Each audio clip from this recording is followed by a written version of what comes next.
यानी आप तीन काम तो करिए, महादेव जी को गुरु बनाइए और तीन काम तो करिए।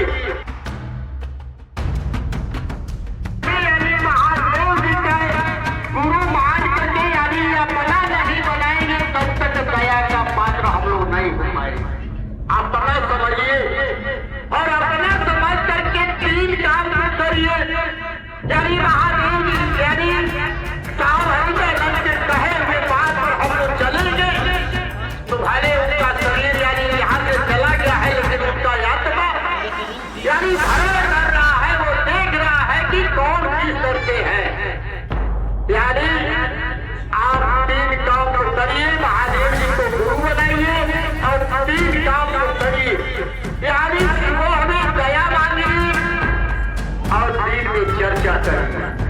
यानी वो हमें दया हम कैसे मांगेंगे, यानी हमारी नींद घोर में टूट जा रही है तो इसी तरह से यानी पल भी मार करके अपने भीतर पर पहले बैठ जाइए, कोई काम करने मत जाइए। जब ही नींद टूटता है उसी तरह से यानी नहाए आकर से बैठ जाइए अपने भीतर पर और बैठ करके दोनों हाथ को ऐसे जोड़ लें और दोनों हाथ को जोड़ने के बाद अपने नजर को रेखा के तरफ मिलाइए।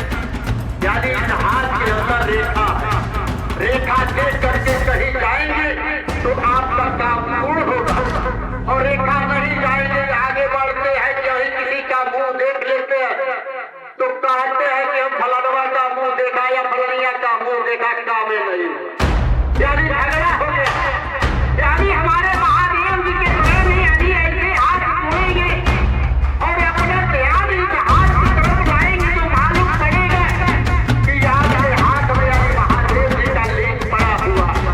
जब ऐसे जोड़ेंगे तो अल्लाह है तो ऐसे जोड़ेंगे तो कहा यानी उसे हाथ को जोड़िए। जोड़ने के बाद अपने मुंह को बंद कर लीजिए, अपने जुबान को बंद करिए। बंद करने के बाद जो सांस चल रहा है वही सांस के द्वारे हम कहेंगे कि हे महाराज आप हमारे गुरु हैं, हम आपके शिष्य हैं, हम पे दया करें।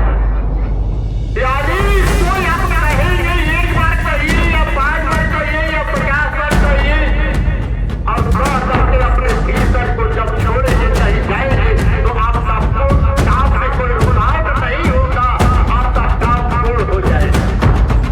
यानी सबसे हमने इसमें आए हैं सबसे यानी जब अपने नाम को घोषणा कराए मैंने पहले बहुत किया यानी बहुत बीमारी होता था, लेकिन जब अपने नाम को इसमें घोषणा कराए अपने नाम करना शुरू कर दिए तो पता ना वो बीमारी कहाँ चला।